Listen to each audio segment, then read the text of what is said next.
वही लगेगी, वही लगेगी। भारत सरकार होश में आओ, होश में आओ, होश में आओ। भारत सरकार होश में आओ, होश में आओ, होश में आओ। भारत सरकार होश में आओ, होश में आओ, होश में आओ। बाबा का इशारा है, पार्लियामेंट हमारा है। बाबा का इशारा है, पार्लियामेंट हमारा है। जब तक सूरज चांद रहेगा, आपका नाम रहेगा। बात बताइए, स्थानांतरित होगी और हटाने में स्थानांतरित होने में क्या अंतर है? शुरुआत एक ही तो बात है, शुरुआत तो कर दी।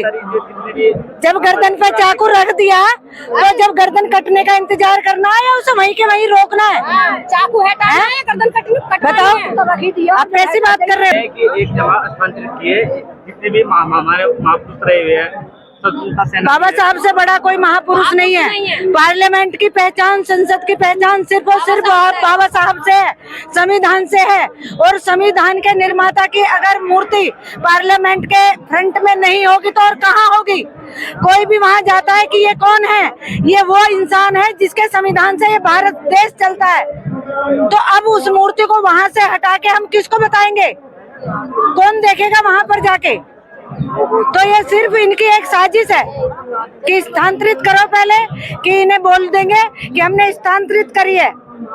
लेकिन इन्होंने ये एक चालाकी और एक साजिश के तहत ये काम किया है कि धीरे धीरे पहले गांधी की हटाओ, क्योंकि गांधी जी की मूर्ति हट जाएगी तो ये लोग शोर नहीं मचाएंगे। हमें ना गांधी से मतलब है, ना बाकियों से मतलब है। हमें सिर्फ उस इंसान से मतलब है, उस महापुरुष से मतलब है जिसका दिया हम खा रहे हैं, पहन रहे हैं, जिसकी रोजी रोटी से हमारा पेट भर रहा है, जो हमें पानी पीने को देंगे, जिनके संघर्ष से आज हम पानी, आज हमारे पास ये कपड़े, आज हमारे घरों में रोटी, आज हमारे घरों में हर चीज की जो व्यवस्था है वो सिर्फ बाबा साहब से है।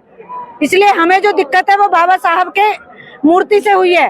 गांधी की मूर्ति से हमारा कोई लेना देना नहीं है। उसे चाहे कहीं लगाओ चाहे मत लगाओ। गांधी ने भी तो बलिदान दिया है देश के लिए। बलिदान देने वाले बहुत लोग हैं। बलिदान देने में और लोगों के मुंह तक रोटी और पानी पहुंचाने में बहुत अंतर होता है। शिक्षा पहुंचाने में बहुत अंतर होता है। आज अगर हम शिक्षित ना होते, अगर हमें आज ये अधिकार ना मिलता तो आज हम यहाँ बाबा साहब के लिए लड़ रहे ना होते। ये लड़ना भी हमें बाबा साहब सिखा के गए हैं। तो गांधी में और बाबा साहब में बहुत अंतर है। आपके विचारों पर नहीं चल रही भाजपा? नहीं, बिल्कुल नहीं। बाबा साहब के विचारों के विपरीत चल रही है।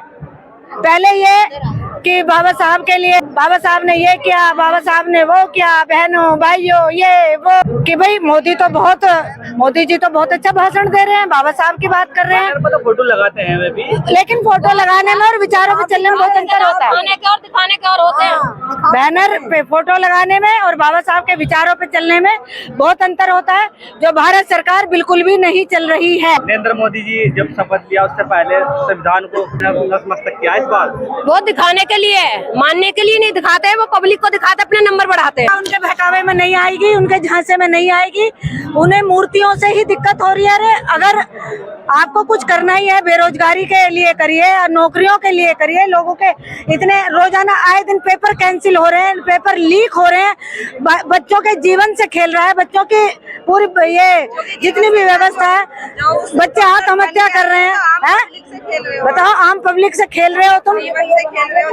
अभी कल परसों नीट पीजी का पेपर, रात को सुबह पेपर, रात को 10:30 बजे पेपर कैंसिल हो जाता है तो बच्चों पे क्या असर होगा? नीट यूजी हुआ, बच्चे किस दौर से गुजर रहे हैं, उस चीज पे कोई काम नहीं कर रहा। बस मूर्ति हटा दो। पब्लिक तो फिर भी उनको पसंद कर रही है। पसंद कोई नहीं कर रहा, बेईमानी से काम कर रहे हैं। ये बेईमानी पसंद इन्हें ईवीएम कर रही है, पब्लिक नहीं कर रही। हमारी सीट निकल जाती है विपक्ष की, वहाँ ईवीएम। ये तो इनकी चालाकी है कि थोड़ी सी सीट इनकी निकलवा दो कि भाई ये ईवीएम में गड़बड़ नहीं है। वो इसलिए हो रहा है कि भाई इतनी सीट निकलवा दो। बाकी सरकार बनाने का पूरा श्रेय ईवीएम को जाता है और ये ईवीएम इसीलिए नहीं हटा रहे। बाकी देशों में क्यों नहीं हो रहा है ईवीएम से? कब तक मूर्ति? जब तक नहीं हटेगी हम लोग यहीं डटे रहेंगे। ये संघर्ष चलता रहेगा। ये बहुजन समाज अब वो समाज नहीं है, बाबा साहब का समाज है और बाबा साहब ने अपने अधिकारों के लिए लड़ना सिखाया। तो इसलिए हम जब तक ये मूर्ति नहीं लगेगी हम लड़ते रहेंगे।